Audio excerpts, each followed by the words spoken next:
Our good friend Paul Finebaum is back again. Yes, feels like he's been coming up a lot lately. It's because he's been talking and he's been generating a lot of headlines with what he has said. This time, though, it's getting a little personal.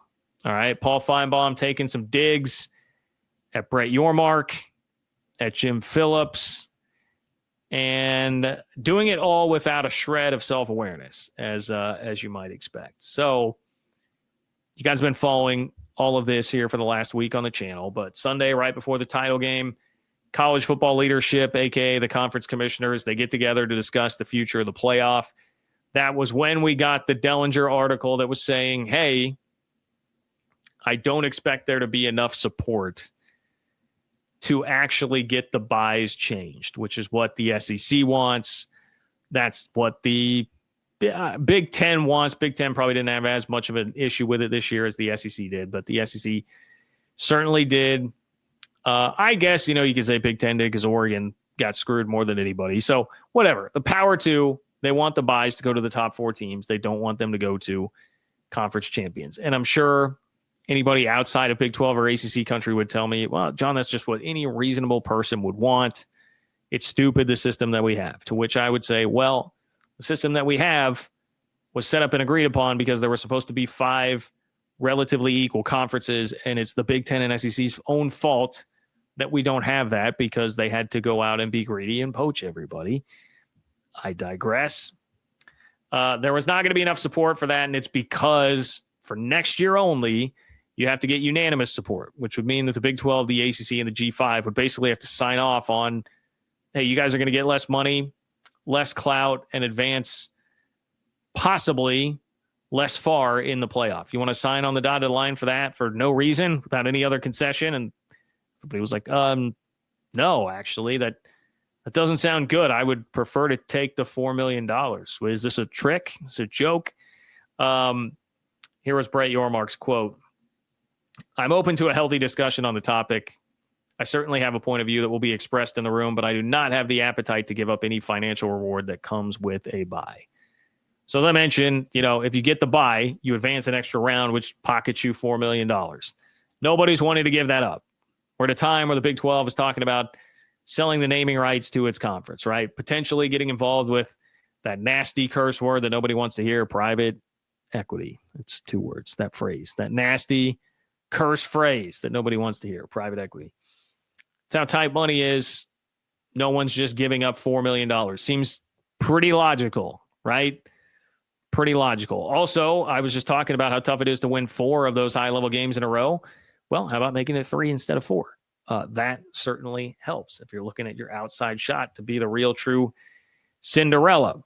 Now, there are risks with this. I told you on Sunday, this is in a lot of ways like playing a game of chicken with the SEC and the Big Ten because they are, as I just told you, getting right to work on the 2026 playoff and what's going on with that. So they can try and screw you over if they're a little annoyed, if they're perturbed that you're not playing ball here for the 2025 playoff.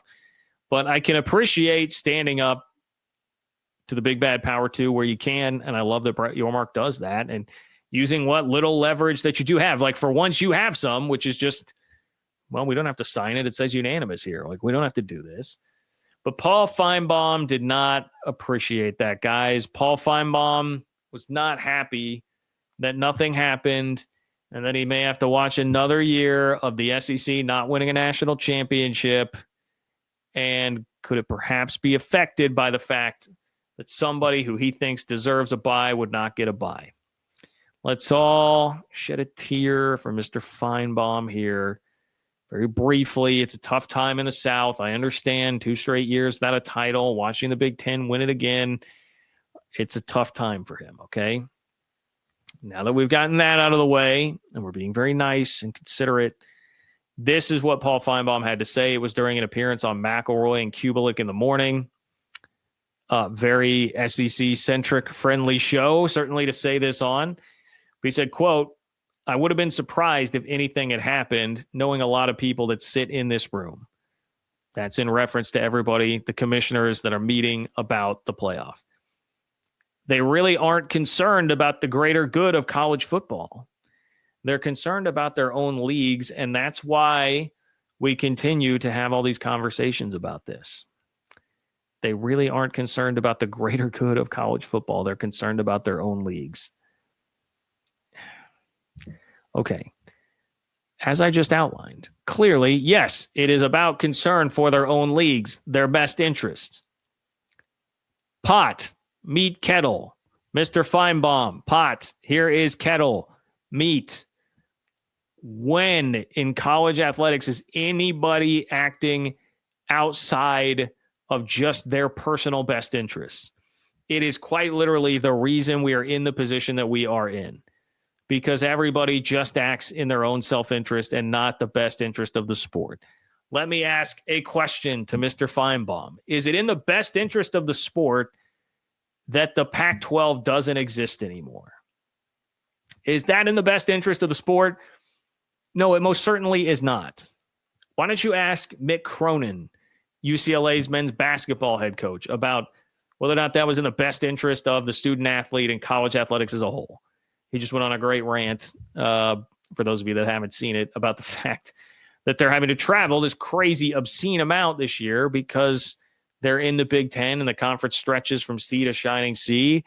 And he said that in 3 weeks, they've seen the Statue of Liberty twice in the Capitol building as well, and they're based in Los Angeles. It's a lot of dumb stuff that they're having to go through, and it's all because the SEC and Big Ten, Paul, I don't know if you know this, they've been acting only in their own self-interest for a very long time, okay, in college athletics, and they have painted everybody into this corner. And so that is why the Big 12 and ACC and Mountain West and Group of Five are sitting here saying, well, we've got to act in our best interest because you plucked our best brands. You put us in position where we're financially disadvantaged. You just wrote out the revenue breakdown for the next playoff starting in 26, and we are making far less money than you. So, no, we're not going to just hand over a free $4 million to you when we know, like, you're not going to put we could do whatever we want. You're not going to put us in one of those top 4 slots. So screw you. No, we're not doing that. Yes, we'll act in our own self-interest because you did that and painted us into this corner. That is, it's just an infuriating comment to me. Like, oh, the gall that Brett Yormark would stand up and say, yeah, I'm not, as a businessman that has done things like supercharged NASCAR during his time overseeing it, moving the Nets to Brooklyn. As somebody who has been doing that for a long time, I'm not in the business of just handing over a free $4 million. Not going to do it. That's not really what I'm about. Finebaum was not done. He said, quote, I'm pretty confident it will be corrected for the next one, not next year, but the year after. But I don't know why these folks have to be so stubborn, but they are. And do they mind all the hullabaloo? Probably not. In their own ways, they probably think it's good for the game, but I don't think it is. The system needed to be cleaned up for next year, and I sincerely doubt it will be. I mean, they probably think it's good for the game. I don't know. I don't even know that they would argue that. They're saying it's good for us. And like, that's what we need because you guys do what's good for you all the time. Everything I just laid out earlier, they're talking about, creating their own scheduling alliance and then cutting everybody else out of their postseason.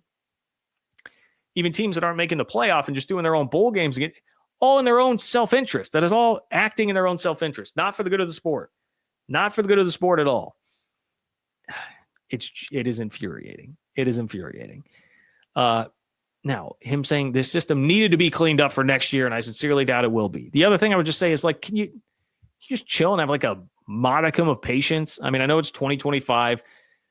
Maybe Paul's been severely affected by the TikTok ban that lasted for 24 hours there and, has a short attention span because he's always out there TikToking. But, bro, you're going to get literally everything you would ever want in 2026. It's coming. Listen to the rest of the show, Finebaum. It's coming. You're going to get everything you could ever have imagined and wanted, every advantage, scheduling alliance, like all that. You're going to get everything you could have wanted in the playoff. 4 automatic bids. it's just one more year, dude. Just chill. And of all years to be throwing the fit and arguing right now, this is not a year where the SEC is standing on the mountaintop and had 6 teams in the playoff and dominated.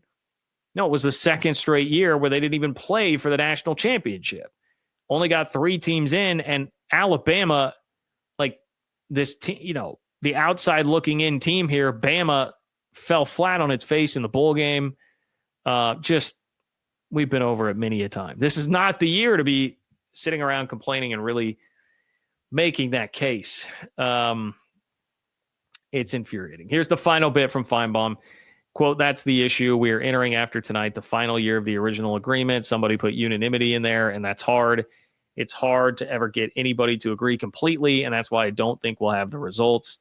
If they walked out of there yesterday without unanimity, I can't imagine that would change today."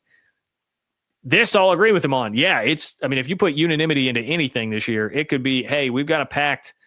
Everybody gets $1 million if we all agree that the sky is blue. And you could get 10 people to sign that. You're not going to get them to agree on the sky being blue. Somebody's going to be like a flat skyer, and they're not going to agree. They'll be like a yellow skyer, and they're not going to agree. That's welcome to the world in 2025. But just wait a year, Paul. Just wait a year. 2026, you'll have everything your teeny little grinchy SEC heart could ever imagine and want. All right? It's going to be okay. Deep breaths. Deep breaths.